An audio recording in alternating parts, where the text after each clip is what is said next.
गरीब देवरानी निकली करोड़ों के सोने की मालकिन। मैंने सोने का प्राइस पूछा तुमसे। सोना खरीदना मेरे लिए रात में सोने जितना आसान काम है। I am sorry ma'am. क्या सॉरी? तुम्हें पता नहीं है मेरी बहू तुम्हें सोने में तोल सकती है। तभी ज्वेलरी शॉप ओनर आता है। अरे शारदा जी, क्या हो गया? आप नाराज क्यों हो रही हैं?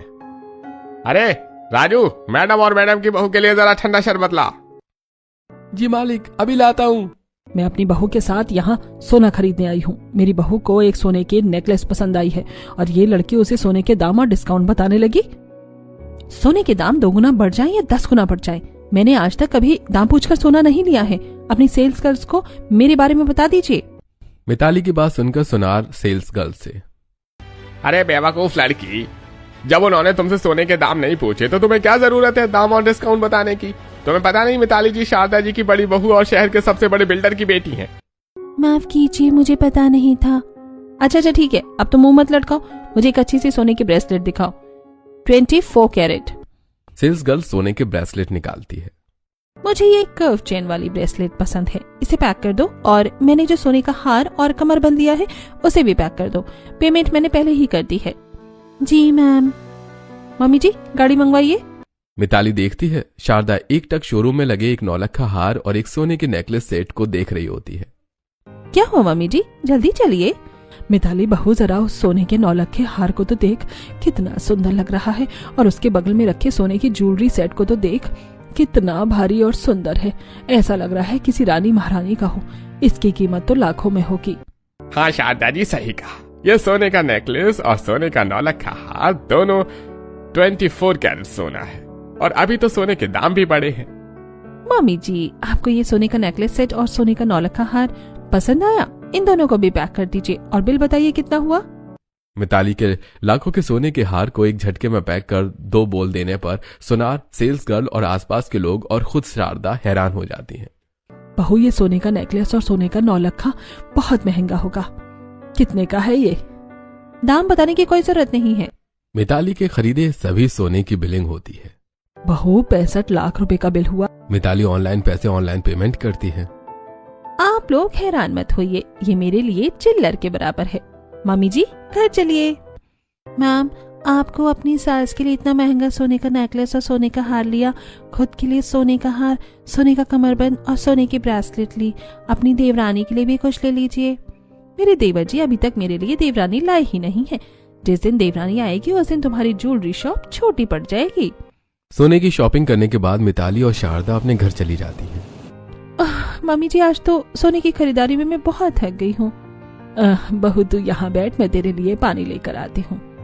शारदा किचन से एक गिलास पानी लाकर मिताली को देती है। तभी गंगा देवी कहती हैं, क्यों शारदा बहू, बड़ी खुश लग रही है। तेरी बहू ने फिर तुझे कुछ खरीद कर दिया है क्या? मम्मी बताओ ना, भाभी ने इस बार तुम्हारे लिए कौन सी सोने की चीज खरीदी है? माँ जी, ये देखिए, मेरी बहू ने सोने का 9 लाख का हार और एक सोने का नेकलेस सेट दिलाया है मुझे। अच्छा शारदा बहू, तो इस बार तो सोने के हार और नेकलेस में बिक गई है। माँ जी, ये आप मुझसे कैसे बातें कर रही हैं?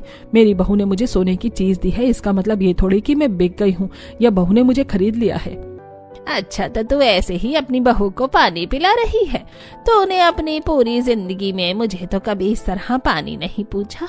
शारदा बहू, मैं बहुत अच्छे से जानती हूँ तेरे लालची स्वभाव को। अच्छा लगता है तुझे अमीर घर की लड़की को अपनी बहू बनाकर उससे सोने के महंगे गिफ्ट लेना। गंगा देवी के ताने से शारदा मुंह बनाकर अपने रूम में चली जाती है और इसी तरह कुछ दिन बीतते हैं और एक दिन पूरे परिवार को शादी में जाना होता है। तब ड्रेसिंग टेबल के सामने खड़ी मिताली, ये सोने का हार मेरे ऊपर कितना अच्छा लग रहा है। मिताली, और कितने सोने के गहने पहनोगी?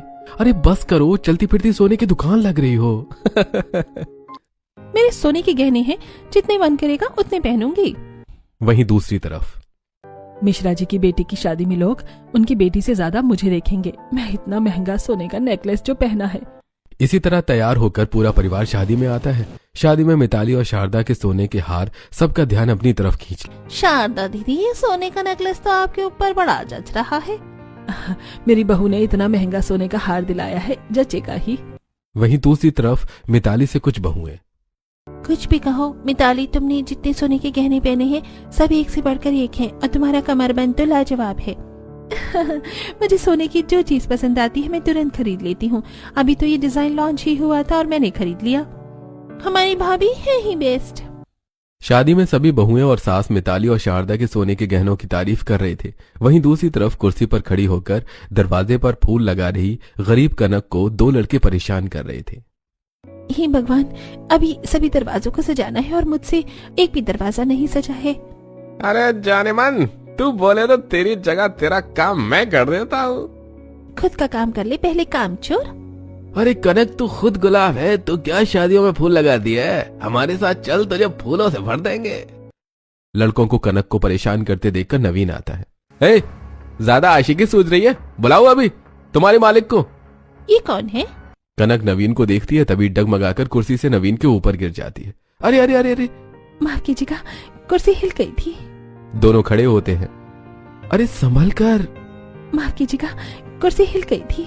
अरे पैसे वाला लड़का देखकर कुर्सी हिल गई? हाँ बोल ना, जानबूझकर गिर गई? अरे हम कुछ कहते हैं तो बड़ी सती सावित्री बनती है। अब क्या हुआ?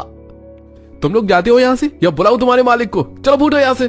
दोनों लड़के अपना काम करने लगते हैं तभी कनक, मैं जानबूझकर आपके ऊपर नहीं गिरी। अरे आप डर क्यों रही हैं?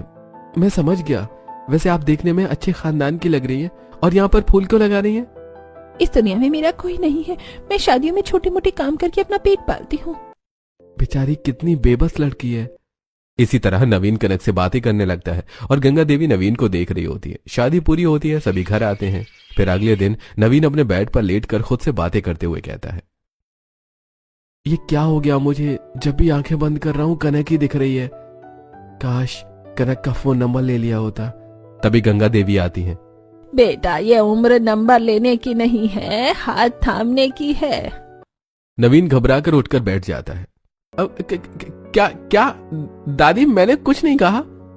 मुझसे छुपाने की कोई जरूरत नहीं है। मैं शादी में सब देख रही थी। तो उस लड़की से बड़ी हंस हंस कर बातें कर रहा था। क्यों, पसंद है ना तुझे वो लड़की? सच बोल। हाँ दादी। पूरी शादी में मेरी नजर उस लड़की पर ही बनी हुई थी। बड़ी मेहनती और नेक दिल की लड़की है। चल तेरी माँ और पापा से तेरी शादी की बात करती हूँ। कनक गरीब लड़की है, माँ नहीं मानेगी। मैं तेरी माँ की सासु माँ हूँ। सीधे तरीके से नहीं मानेगी तो मैं भगाकर तेरी शादी करवाऊंगी। दोनों दादी पोता सभी के पास हॉल में आते हैं। सुनो सब कोई, मैंने अपने पोते के लिए एक लड़की पसंद की है। कनक नाम है। माँ तुमने पसंद की है तो अच्छी ही होगी। लड़की के पिता क्या करते हैं? दहेज में कितना सोना देंगे? तूने अपने बेटे को सोने के बदले बेचने के लिए पैदा किया है। एक बेटे को तो बेच दिया, दूसरे को भी बेचेगी क्या? माँ कनक का इस दुनिया में कोई नहीं है। शादियों में काम करके अपना गुजारा करती है, पर दिल की बहुत अच्छी लड़की है, मुझे बहुत पसंद है। नहीं नहीं, तेरी शादी मैं किसी अमीर घर की लड़की से कराऊंगी। अरे भाग्यवान, एक बेटे की शादी तो तुमने अपनी पसंद से करवाई है, दूसरे को अपनी पसंद की लड़की से शादी करने दो ना। नहीं, हरगिज़ नहीं। मेरे पोते की शादी कनक से ही होगी। मैं भी देखती हूँ कौन रोकता है। अगले दिन गंगा देवी सुबह सुबह नवीन और जगमोहन के साथ कनक के घर आती है। आप लोग यहाँ? बेटी, मैं अपने पोते के लिए तेरा हाथ मांगने आई हूँ। क्या क्या क्या, क्या कहा आपने? बेटी, हमें और हमारे बेटे को तुम बहुत पसंद हो। हम तुम्हें अपने घर की बहू बनाना चाहते हैं। हाँ कह दे बेटी, तुझे एक परिवार मिल जाएगा और हमें अपनी पसंद की बहू। ठीक है दादी जी। गंगा देवी और जगमोहन एक मंदिर में नवीन और कनक की शादी करवा देते हैं। कहा था ना, भागकर तेरी शादी करवा दूंगी। शादी होने के बाद सभी घर आते हैं। मैं नहीं मानती इस शादी को। आप लोगों ने धोखा दिया है मुझे। अरे अब शादी हो गई है तो मुस्कुराते हुए अपनी छोटी बहू को अपना लो। गरीब देवरानी, इसका मतलब मुफ्त की नौकरानी। इसे तो एक सोने की चेन में ही खरीद लूंगी। मामी जी, देवर जी अपने लिए अपनी पसंद से ही शादी करी है तो गरीब देवरानी भी चलेगी, मान जाइए आप। शारदा मुंह बनाकर नवीन और कनक का गृह प्रवेश करवाती है। फिर बक्सा खुलवाई रस्म में। बड़ी भाभी आई थी, हमारे लिए इतना कुछ लेकर आई थी, पर छोटी भाभी तो सिर्फ एक बक्सा लेकर आई है। क्या ही होगा इस बक्से में? हम नहीं खोलेंगे ये बक्सा। तुम्हारी माँ ने तुम्हें भी लालची बना दिया है। बहू का बक्सा खोलो। मैंने अपनी ननद के लिए कपड़े लिए हैं, आप दोनों बक्से खोलिए, इस बक्से में कपड़े हैं। होंगे कोई सस्ते से सूट सलवार? कृतिका और ऋतिक मुंह बनाकर बक्सा खोलते हैं। बक्से में कनक के 2-3 जोड़ी कपड़े और उसके माता पिता की तस्वीर और ऋतिक कृतिका के लिए एक एक जोड़ी कपड़े होते हैं। ये कपड़े तुम्हारे ऊपर बहुत अच्छे लगेंगे। अब तुम दोनों अपनी भाभी को कमरे में पहुंचाओ। सोने के कंगन होती तो भी जरूर जाती, हम लोग पहुंचाने इनको। भाभी आप खुद ही चली जाइए। तुम मेरे साथ चलो। नवीन कनक और कनक का बक्सा लेकर अपने कमरे में आता है। कनक, मेरी बहनों की बात का बुरा मत मानना, तुम बस मम्मी का दिल जीत लो। मम्मी तुमसे खुश हो जाएंगी तो वो भी तुमसे खुश हो जाएंगी। मैं माँ जी का दिल जीतने की पूरी कोशिश करूँ। नवीन और कनक थोड़ी बातें करते हैं और फिर सो जाते हैं। और फिर अगली सुबह कनक रसोई में। अपनी पहली रसोई में इतना जबरदस्त खाना बनाऊंगी, माँ जी तो खुशी हो जाएंगी। कनक सबके जागने से पहले ही सभी के लिए नाश्ता बनाकर तैयार कर देती है और घर की साफ सफाई भी कर लेती है। वहीं दूसरी तरफ मिताली सो रही होती है। मिताली, कम से कम मुझे कॉफी तो दे दो। मैं कॉफी मशीन हूँ जो तुम्हें कॉफी दे दो? मैं कल पार्लर में बहुत थक गई थी। हे भगवान, ये औरत पार्लर में बैठकर थक जाती है। अभिषेक अपने कमरे में बाहर आता है। डाइनिंग टेबल पर सभी बैठकर नाश्ता कर रहे होते हैं। अरे, इतनी सुबह नाश्ता किसने बना दिया? तेरी बीवी तो बनाएगी नहीं और वो सो रही होगी, तो तेरी बीवी की देवरानी ने बनाया है। जी, ये आपकी कॉफी, वो मैंने आपकी आवाज सुन ली थी। Thank you. एक कप अपनी जिठानी को भी दे दो। ऐसे थैंक यू कहने की क्या जरूरत है? एक सोने का कंगन तक नहीं लाई है और घर के काम तो करेगी ही ना। सभी नाश्ता करते हैं और अपने अपने काम पर चले जाते हैं। वहीं कनक कॉफी लेकर अपनी जिठानी के पास आती है। जिठानी जी उठिए, आपकी कॉफी। मिताली उठकर बैठती है और कॉफी पीते हुए। वाह, मेरी गरीब देवरानी, कॉफी तो बहुत अच्छी बनाई है। आज से रोज सुबह इसी टाइम पर मुझे कॉफी दे जाना। जी ठीक है जिठानी जी। ऐसे कुछ दिन बीतते हैं। कनक अपने परिवार का दिल जीतने के लिए घर का सारा काम करने लगती है। ऐसे ही एक दिन कनक कपड़े धो रही होती है। तब कनक, तुम अपने कपड़े धो रही हो ना, तो जरा मेरे कपड़े भी धो दो प्लीज। धो दूंगी जिठानी जी। तभी शारदा ढेर सारे कपड़े लेकर आती है। ले, इन कपड़ों को भी धो दे साथ में। माँ जी, इतने सारे कपड़े मैं अकेले कैसे धोऊंगी? वॉशिंग मशीन में धो देती हूँ। तुझे पाल रही हूँ, ये क्या कम है? अब मैं वॉशिंग मशीन का बिल भी भरूं? सारे कपड़े हाथ से धोना। फिर शारदा और मिताली चली जाती हैं और कनक कपड़े धोने लगती है। 2 घंटे लगातार कनक सारे कपड़े धो लेती है और कपड़ों को छत पर सूखने के लिए डाल देती है। आज तो हड्डी पसलियां सब एक हो गई, अब मुझसे कुछ काम नहीं होगा। तभी मिताली और शारदा आती हैं। मिताली बहू, बता दे इसे तेरी किट्टी पार्टी में क्या क्या बनना है। चाय, समोसा, सबके लिए नमकीन और फ्रेंच फ्राइज। सुन लिया ना, शाम को 4 बजे तेरी जिठानी के कुछ दोस्त आएंगे किट्टी पार्टी करने। उनके आने से पहले ये सारा खाना बना देना। मिताली बहू का कमरा भी साफ कर देना। आप फिक्र मत कीजिए जिठानी जी, मैं सब काम कर दूंगी। दिन भर की थकान होने के बाद भी कनक किचन में मिताली का बताया सारा खाना तैयार करती है और फिर उसके पूरे कमरे में झाड़ू मारती है। तभी मिताली की दोस्तें आती हैं। अरे मितान, ये लड़की कौन है? तेरी देवरानी है ना? क्या तेरी देवरानी के पास एक भी सोने का गहना नहीं है? ये मेरी देवरानी नहीं, हमारे घर की नौकरानी है। जाओ, सबके लिए नाश्ता लेकर आओ। कनक किचन में आती है। जिठानी जी ने मुझे नौकरानी क्यों कहा? क्योंकि तू नौकरानी ही है, और खबरदार उनके सामने कुछ कहा तो। कनक नाश्ता लेकर मिताली के कमरे में आती है। मिताली अपने सोने के गहने अपने दोस्तों को दिखा रही होती है। तुम्हारी हिम्मत कैसे हुई मेरे कमरे में आने की? निकलो मेरे कमरे से। कनक उदास चेहरा लिए मिताली के कमरे से बाहर आ जाती है। ऐसे कुछ दिन बीतते हैं। कनक देवरानी से अपनी जेठानी की नौकरानी बन जाती है। और फिर एक दिन, हैप्पी बर्थडे मेरी प्यारी वाइफ जी। हैप्पी बर्थडे कनक। आपको याद था मेरा जन्मदिन? याद भी है, और तुम्हारे लिए गिफ्ट भी ले आया हूँ। नवीन कनक को गिफ्ट में सोने का हार देता है। सोने का हार? अरे, तुम्हारा खाली गला मुझे बिल्कुल पसंद नहीं, तुम ये हार पहनो। Okay bye. नवीन कनक को सोने का हार देकर चला जाता है। तभी शारदा और मिताली कमरे में आती है। अच्छा, तो ये तेरी प्लानिंग है, मेरे बेटे को लूटना चाहती है। ला, दे इधर। शारदा कनक को थप्पड़ मारकर सोने का हार ले लेती है। माँ जी, आप मुझसे इतनी नफरत क्यों करती हैं? क्या गलती है मेरी? तेरी वजह से न जाने मेरा कितने का नुकसान हो गया, और कितनी बड़ी गलती चाहिए तुझे। आप लोग मेरे साथ ऐसा व्यवहार क्यों करते हैं? तेरे जैसी लड़की है उसी के लायक है, इसीलिए। शारदा और मिताली कमरे से चली जाती हैं और कनक अपने माता पिता की तस्वीर लेकर रोने लगती है। माँ, पापा, आप दोनों मुझे छोड़कर क्यों चले गए? अगर आज आप लोग जिंदा होते तो। तभी कनक का फोन बजता है। कनक फोन उठाती है। क्या मेरी बात कनक जी से हो रही है? हाँ बोलिए। बेटी, मेरा नाम मिथिलेश है, एक पता लिखो। कनक एड्रेस नोट डाउन करती है। ये एड्रेस आपने मुझे क्यों दिया है? मेरे पास तुम्हारी एक अमानत है, कल सुबह आकर उसे ले जाओ। अगली सुबह कनक मिथिलेश के दिए पते पर आती है, जो एक पुराना बंगला होता है। दरवाजे पर सिक्योरिटी गार्ड होता है, जो कनक को बोलता है, अरे झूठ बोलती है, मालिक किसी को मिलने नहीं बुलाते हैं। आपके मालिक ने ही मुझे यहाँ बुलाया है। तभी बंगले की खिड़की से मिथिलेश, अरे बहादुर, आने दो उन्हें। कनक मिथिलेश के वर्करूम में आती है। दोनों आमने सामने चेयर पर बैठे हुए होते हैं और एक फाइल सामने रखी होती है। मेरा तो इस दुनिया में कोई नहीं है, फिर आपके पास मेरी कौन सी अमानत है? बेटी, मैं तुम्हारे नाना का दोस्त और वकील हूँ। मेरे नाना कहाँ है वो? मेरी माँ ने तो मुझे कभी नाना के बारे में कुछ बताया ही नहीं। वो इसीलिए बेटी, क्योंकि तुम्हारी माँ ने तुम्हारे नाना के खिलाफ जाकर तुम्हारे पापा से शादी की थी। तुम्हारे नाना इस शहर के सबसे बड़े रईस थे। वह यूं था कि पिताजी, मुझे आपकी संपत्ति का कोई लालच नहीं है। मैं योगेंद्र को बहुत पसंद करती हूँ और उससे शादी करना चाहती हूँ। कुसुम बेटी, यही योगेंद्र हमारे घर का माली है। अगर तुम इस माली से शादी करोगी तो समाज में मेरी क्या इज्जत रह जाएगी? मालिक, मुझे आपके पैसों का कोई लालच नहीं है। मैं कुसुम को बहुत खुश रखूंगा, मेरा यकीन कीजिए। कुसुम, अगर तुमने इस माली से शादी की तो मैं समझूंगा मेरी कोई बेटी ही नहीं थी। फिर माँ ने क्या किया? तुम्हारी माँ ने योगेंद्र को चुना और उससे शादी करके अपना घर बसा लिया।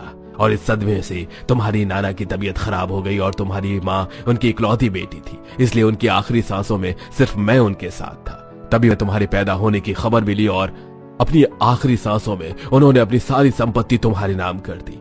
मैं ये बात तुम्हारे माता पिता को बताता इससे पहले ही वो भी इस दुनिया से चल बसे। मैंने तुम्हें बहुत ढूंढा पर तुम मुझे नहीं मिली, पर कल तुम्हारी वसीयत में च्योर हो गई और तुम्हारे आधार कार्ड से मुझे तुम्हारे घर का नंबर मिल गया। मिथिलेश की आंखें भर आती हैं। अपने आंसुओं को पोंछते हुए मिथिलेश वसीयतनामा और एक पुरानी चाबी कनक की तरफ बढ़ाता है। ये क्या है? ये तुम्हारे नाम की गई संपत्ति की डिटेल्स है और ये उनके बंगले की चाबी। चलो, मैं तुम्हारे उनके बंगले में लेकर चलता हूं। कनक मिथिलेश की गाड़ी में बैठकर अपने नाना के घर की तरफ जाती है, वहीं दूसरी तरफ उसके ससुराल में। माँ, कनक तुमसे परेशान होकर घर से चली गई या फिर तुमने ही उसे घर से निकाल दिया? अच्छा है ना बेटा, घर छोड़कर चली गई। अब मैं तेरी किसी अमीर घर की लड़की से शादी करवाऊंगी। जाने दे उस गरीब को। हाँ देवई जी, मैं अपने लिए अमीर देवरानी लाऊंगी। तभी घर के बाहर से आवाज आने लगती है। अरे ये कैसी आवाज है? सभी बाहर आते हैं। कनक अपनी गाड़ी से उतरती है। कनक की साड़ी में सोने से कढ़ाई की गई है और कनक ने ढेर सारे सोने के गहने पहने हुए हैं। तुझ गरीब के पास इतने सारे सोने के गहने कहाँ से आए? मिताली की देवरानी के पास इतना सोना? मिताली की गरीब देवरानी निकली करोड़ के सोने की मालकिन। कनक, ये सब क्या है? ये सारा सोना मेरा है। मैं करोड़ के सोने की मालकिन हूँ। पर कैसे? कनक नितिन को मिथिलेश की बताई सारी बातें बताती है। उसके बाद हुआ यूं कि कनक मिथिलेश के साथ अपने नाना की पुरानी हवेली में आती है। मेरे नाना की इतनी बड़ी हवेली थी? हाँ, और अब ये तुम्हारी है। तभी हवेली की केयरटेकर कस्तूरबा आती है। भैया, ये लड़की कौन है? कस्तूरबा ताई, ये कनक है। कनक बेटी, तो याद है तुझे, जब तू इतनी सी थी तो मेरी गोद में खेला करती थी। आजा आजा, मैं तुझे कुछ तस्वीरें दिखाती हूँ। कस्तूरबा कनक को एक कमरे में ले जाती है, जहां उसके माता पिता और उसके बचपन की ढेर सारी फोटोज होती हैं। माँ, पिताजी। कनक भावुक होकर रोने लगती है। तभी उसकी नजर जगपाल के फोटो पर पड़ती है। यही है ना मेरे नाना? हाँ बेटी। मेरे साथ आओ बेटी। मिथिलेश कनक को एक बंद कमरे के पास लाता है। इस कमरे के पीछे क्या है? ये तो एक राज है। मैं तुम्हारे नाना का वफादार था, इसलिए उनके जाने के बाद कभी इस कमरे को नहीं खोला। इस कमरे को खोलने का हक सिर्फ तुम्हारा है। इतना कहकर मिथिलेश नीचे चला जाता है और कनक कमरे का दरवाजा खोलकर अंदर जाती है। इतना सारा सोना? ये तो सोने का कमरा है। कमरे में सोने के महंगे हार, सोने की मूर्तियां, सोने के फ्लावर पॉट, सोने की अलमारी, सोने की कुर्सियां, टेबल और यहाँ तक कि बेड भी सोने का बना हुआ है। ये सब मेरा है? इतना सारा सोना, इतने सारे सोने के सामान सब मेरे हैं। मेरे तो भाग्य ही पलट गए। कनक कुछ सोने के गहने उठाकर पहनती है। सोने के आईने में मैं तो सोने के गहने पहनकर कितनी सुंदर लग रही हूँ। कनक सोने की अलमारी खोलती है। अलमारी सोने की साड़ियों से भरी होती है। पास में ही एक घड़े में सोने के सिक्के रखे होते हैं। इसी तरह आधे घंटे बाद वो कमरे से बाहर निकलती है और मिथिलेश से, मैं ये खुशखबरी अपने ससुराल वालों को देना चाहती हूँ। मैं अपनी ससुराल जा रही हूँ। ऐसे नहीं बेटी, रुको। बंगले के बाहर 3 गाड़ियां आकर खड़ी होती हैं। आगे पीछे की 2 गाड़ियों में सिक्योरिटी गार्ड्स होते हैं। बेटी, इतनी संपत्ति के बाद तुम्हारे साथ कुछ भी हो सकता है, ये सोचकर तुम्हारे नाना ने सरकार से बात करके पहले ही Z+ सिक्योरिटी मुहैया करवा रखी है। अब से हमेशा तुम इन्हीं के साथ आना जाना करोगी। और फिर मैं यहाँ चली आई। बहुत अच्छा किया बहू, मुझे तेरी कितनी फिक्र हो रही थी। चल अपने ससुराल में। सभी अंदर आते हैं। कनक बहू, तेरे गहने कितने सुंदर हैं। आपको पसंद है माँ जी? कनक अपने गले से एक सोने का हार निकालकर शारदा को पहना देती है। माँ जी, इसे आप रख लीजिए। अरे बड़ी बहू, खड़ी खड़ी क्या देख रही है? जा अपनी देवरानी के लिए पानी ला, बेचारी थक गई होगी। मिताली किचन से पानी लेकर आती है। मामी जी को देवरानी जी की कितनी फिक्र होने लगी। छोटी बहू, तुम थक गई होगी, जाओ अपने कमरे में आराम कर लो। आइए भाभी, मैं आपको कमरे तक पहुंचा देती हूँ। नहीं, आइए भाभी, मैं आपको कमरे तक पहुंचा देती हूँ। मेरे परपोते को उसका कमरा पता है, वो चली जाएगी। कनक अपने कमरे में चली जाती है। मैं करोड़ के सोने की मालकिन क्या बनी? मुझसे नफरत करने वाले मुझे पानी पिला रहे हैं। कनक शारदा के गिरगिटपन को पहचान लेती है और फिर रात में, अरे देवरानी जी, सिर्फ आराम ही कीजिएगा या कुछ काम भी कीजिएगा? क्या काम करना है जेठानी जी? रात हो गई है, रात का खाना बनाना है, जाओ किचन में। तभी शारदा आती है। नहीं कनक बहू, तुम रहने दो, तुम्हारी जेठानी खाना बना लेगी। मिताली बहू, आज का खाना तुम बनाओगी और सब कुछ कनक बहू की पसंद का बनेगा। मिताली किचन में आकर खाना बनाने लगती है। ये खाना बनाना कितना मुश्किल काम है। मम्मी जी को मैं ही मिली थी क्या खाना बनवाने के लिए? तभी गंगा देवी आती है। तो मिताली बहू, मजा आ रहा है ना? मिताली का मुंह गुस्से से लाल हो जाता है। वहीं कनक की नंदे, सच बताएं भाभी, तो हम हमेशा से आपको ही अपनी भाभी मानते हैं। मिताली भाभी तो बहुत घमंडी है। भाभी, खाना बन गया है, चलिए। कनक अपनी नंदों के साथ डाइनिंग टेबल पर आती है जहां उसकी जेठानी, मैंने खाना बना दिया है, तो मेरा खाना मेरे कमरे में पहुंचा दो। जेठानी जी, आप सबके साथ बैठकर खाना खाइए ना। अरे कनक, तू क्यों घबराती है? तू डाइनिंग टेबल में बैठ। मिताली बहू, तू बाद में खाना खाना, पहले कनक को खाना परोस। मम्मी जी, मैं क्यों इसे खाना परोसूं? जिसे खाना है खुद लेकर खाए। क्यों मिताली बहू, कनक तुझे खाना नहीं परोसती थी? चल जल्दी कनक और सबको खाना परोस कर खिला। मिताली अपनी देवरानी को खाना परोस कर खिलाती है। खाना खाने के बाद सभी अपने कमरे में जाकर सो जाते हैं और फिर अगले दिन, मिताली, कमरे की चादर बहुत गंदी हो गई है, इसे धोकर नई चादर बिछा दो। इतना कहकर अभिषेक अपने ऑफिस चला जाता है। अपने कमरे की चादर और ये खिड़की के पर्दे देवरानी जी को दे देती हूँ, वो धो देंगी। मिताली कनक के कमरे में आती है। कनक, ये लो मेरे कमरे की चादर और पर्दे, इन्हें धो देना। ठीक है जेठानी जी। कनक घर के गंदे कपड़े धोने बैठती है। तभी मिताली को लेकर शारदा आती है। ये क्या कर रही है कनक बहू? तू कपड़े क्यों धोएगी? माँ जी, फिर कौन धोएगा? तेरी जेठानी धोएगी, और कौन धोएगा? मामी जी, मैं क्या धोबी हूँ जो कपड़े धोऊंगी? कल से आपने मुझे घर की नौकरानी बना रखा है। क्यों मिताली बहू, जब तू कनक से ये सारे काम करवाती थी तब तो मैं तुझे कुछ नहीं बोलती थी। सुन ले मिताली बहू, आज से घर के सारे काम तू करेगी। कनक बहू एक भी काम को हाथ नहीं लगाएगी। वाह मामी जी, क्या गिरगिटपन दिखाया है। बहू, जुबान संभाल कर बात कर। क्या गलत कहा मैंने? आप लालची औरत ही हैं। देवरानी जी के पास सोना आते ही आपका रवैया ही बदल गया। शारदा मिताली को एक जोरदार थप्पड़ मारती है। आपने मुझ पर हाथ उठाया? मुझे क्या देवरानी जी की तरह अनाथ समझा है आपने? अब देखिए मैं क्या करती हूँ। मिताली तुरंत पुलिस कंप्लेन कर देती है और थोड़ी देर में लेडीज पुलिस घर आ जाती है। बहू के ऊपर हाथ उठाती हो, चलो थाने। मिताली बहू, अपनी सास को माफ कर दो, उसे जेल मत भिजवाओ। ये बात मुझ पर हाथ उठाने से पहले सोचनी चाहिए थी। मुझे इतना सोना दिया और मुझे ही मारती हो। जेठानी जी, माना मम्मी जी से गलती हुई है, पर एक थप्पड़ के लिए उन्हें इस उम्र में जेल मत भिजवाइए। तुम चुप रहो। जेठानी जी, एक थप्पड़ की क्या सजा होगी? कुछ देर में माँ खुद ही छूट कर आ जाएंगी। तब तक आप दोनों के रिश्ते में एक बड़ी दरार आ जाएगी। मिताली बहू, मुझे माफ कर दे। आज से मैं तुझे कोई काम नहीं बोलूंगी, सारा काम मैं करूंगी। कनक के समझाने पर शारदा के माफी मांगने पर मिताली अपना केस वापस ले लेती है और पुलिस वापस चली जाती है।